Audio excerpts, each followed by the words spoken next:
Kapamilya, hindi natuloy ngayong araw ang paglilipat kay Janet Lim Napoles mula sa Makati City Jail patungong Fort Santo Domingo sa Santa Rosa, Laguna.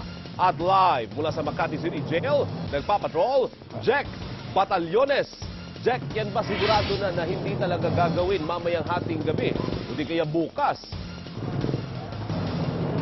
Alvin, base sa sinabi kanina o pahayag ni Secretary Mar Rojas, walang mangyayaring transfer or paglilipat ngayong araw. At Alvin, sa buong araw natin na pamamalagi dito sa labas ng Makati City Jail, walang indikasyon talaga na mangyayari ito ngayong araw. Walang personalidad na bumisita sa kanya buong araw, maliban na lang, Alvin, sa kanyang abogado ni si Attorney Lorna Capunan na kararating lang, ilang minuto pa lang ang nakalilipas.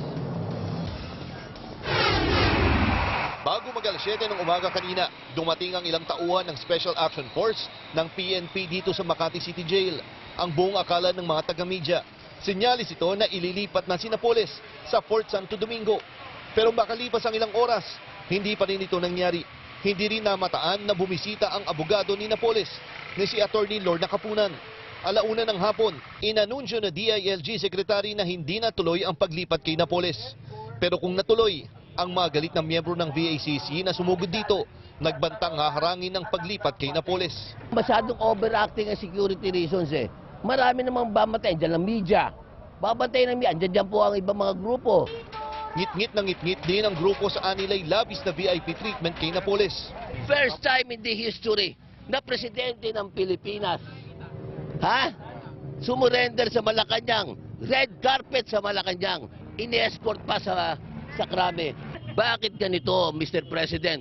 Pwede po ba na pantay-pantay ang trato sa mga ganitong mga wanted persons? Pero muli itong itinanggi ni Rojas. Mas mabuti na nakakasiguro tayo. No? Hindi maaari na maunahan tayo or masalisihan tayo. Dapat buhay din siya para harapin niya yung buong proseso ng ating batas. Nanindigan naman ang VACC na hindi sila aalis dito. Nanawagan din sila sa mga nagmarcha sa Luneta na makiisa sa isa sa gawa nilang vigil. Kami po ay magbabantay rito. We will make sure that we want to see in flesh si Janet Napoles. Alvin, nakausap natin kanina nga dahil biglang dumating ito si Attorney Lorna Capunan at pinagkaguluhan siya ng media. Nung siya'y nating nakausap, sinabi niya ang kanyang dala ngayon ay mga liham daw na mula sa mga kapamilya ni Ginang Janet Napoles, pati na rin ang gamot nito. Ngayon, tinanong natin kung alam na ba ni Ginang Napoles na siya'y itatransfer na ng bilangguan. Ang sagot niya dito, Alvin, hindi pa niya alam na ililipas siya dahil bawal nga ang cellphone at maging itong si Attorney Capunan. Kanina lang nalaman yung desisyon nung napanood niya sa TV yung pahayag at sagot ni Secretary Mar Rojas. Ngayon, tinanong din natin, Alvin, no, tungkol dun sa issue ng live streaming kasi may sinabi si Secretary Rojas na magkakaroon ng live streaming.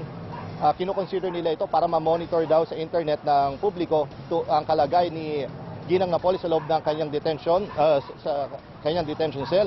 Sabi nila, okay lang sa kanila ang live streaming basta ito ay para sa kanyang seguridad. Alvin? Maraming salamat, Jack Batalyones.